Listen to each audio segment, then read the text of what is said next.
নামাজি ব্যক্তির শরীর স্ক্যান করে বিজ্ঞানীরা যা পেল তা সত্যি অবাক করার মতো। মালয়েশিয়ার একটি ইউনিভার্সিটির বিশেষজ্ঞ দল এবং কিছু বিজ্ঞানীরা মিলে একটি গবেষণা করেছিলেন। মানুষ যখন নামাজ পড়ে তখন তাদের ব্রেনের মধ্যে কি ঘটে সেটি দেখার জন্য কয়েকজন নামাজি ব্যক্তির শরীরে সেই উন্নত টেকনোলজি সম্পন্ন মেশিনকে সংযুক্ত করলো। তখন বিজ্ঞানীরা দেখলো একজন নামাজি ব্যক্তি যখন সিজদায় যায় তখন তার মস্তিষ্কে আলফাবেট অ্যাক্টিভিটি আরো বেশি সক্রিয় হয়ে যায়। তাদের মস্তিষ্কের ভেতরে এমন একটি প্রক্রিয়া হতে থাকে যে প্রক্রিয়াটি মানুষের মস্তিষ্কের ভেতরে মানসিক সুখ শান্তি কন্ট্রোল করে। মানুষ যখন প্রতিদিন টেনশন বা ডিপ্রেশনের কারণে বিধ্বস্ত অবস্থায় চলে যায় তখন সেদিকে রিকভার করার জন্য নামাজ অত্যন্ত কার্যকরী ভূমিকা পালন করে। কিন্তু বিস্ময়কর ব্যাপার হচ্ছে সাধারণ মানুষের মস্তিষ্কের এই অ্যালফাবেটের বৃদ্ধি ঘটাতে এরপর যুগ যুগ লেগে যায়। কিন্তু একজন নামাজি ব্যক্তি যখন নামাজে দাঁড়ায় এবং যখন সে সিজদায় যায় তখন তার মস্তিষ্কে আলফাবেটের বৃদ্ধি ঘটে, যে কথাটি রাসূল সাল্লাল্লাহু আলাইহি ওয়াসাল্লামের বলা অসংখ্য হাদিসকে সত্য প্রমাণ করেছেন। সুবহানাল্লাহ। নামাজ বেহেশতের চাবি, এই কথাটি আমরা সকলেই জানি। এই নামাজ পড়াটাও এখন অনেকের কাছে লোক দেখানো হয়ে গেছে। অনেকে মনে করেন যে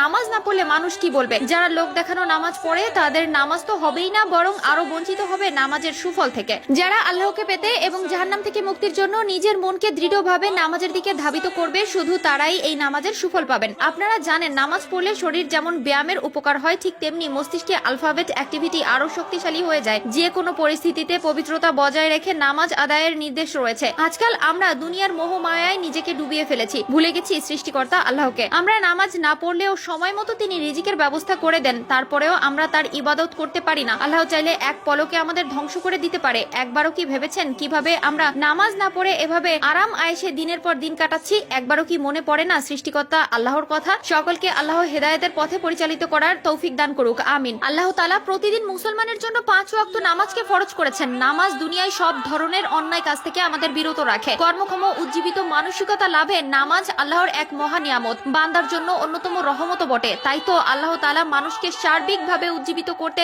নামাজের প্রতি গুরুত্ব আরোপ করেছেন, আর নামাজ না পড়লে শাস্তির বিধানও রেখেছেন। এছাড়া নামাজ আদায়ের মাধ্যমে অনেক শারীরিক উপকার পাওয়া যায়। নামাজের জন্য মানুষকে প্রতিদিন 5 বার ওযু করতে হয়, আর এতে মানুষের ত্বক পরিষ্কার থাকে। ওযুর সময় মানুষের দেহের মূল্যবান অংশগুলো পরিষ্কার হয়, এতে জীবাণু থেকে ত্বক সুরক্ষায় থাকে। এছাড়া চেহারার লাবণ্যতাও বাড়ে এবং মুখের বলিরেখা কমে যায়। মানুষ যখন নামাজে দাঁড়ায় তখন চোখ সিজদার স্থানে স্থির থাকে, ফলে মানুষের একাগ্রতা ও মনোযোগিতা বাড়ে। নামাজ শেষে বসা অবস্থায় ডান ও বাম দিকে সালাম ফেরানো হয়, এতে শরীরে শুধু মাথা ও ঘাড় ডান দিকে ও বাম দিকে ফেরানো হয়। এটা ঘাড়ের উত্তম ব্যায়াম যা নামাজের মাধ্যমে সাধিত হয়। নামাজ মানুষকে সময় সম্পর্কে সচেতন করে তোলে। বান্দা সৃষ্টিকর্তার সন্তুষ্টির জন্য সময় মতো নামাজে বিনয়ী হয়ে দাঁড়ায়, আর এখান থেকেই কিভাবে বিনয়ী হতে হয় তার শিক্ষা গ্রহণ করা যায়। নামাজ মানুষের দেহের কাঠামোগত ভারসাম্যতা বজায় রাখে, ফলে স্থূলতা কমে। নামাজে নড়াচড়া করায় অঙ্গগুলো স্থানভেদে সংবর্ধিত সংকুচিত হয়ে বিশেষ কাজ করে থাকে। অঙ্গ ও জোড়াগুলোর বর্ধন ও উন্নতি এবং শক্তি বাড়ায়। নামাজের মাধ্যমে একজন মুসলমান নিজেকে আল্লাহর কাছে সমর্পণ করে।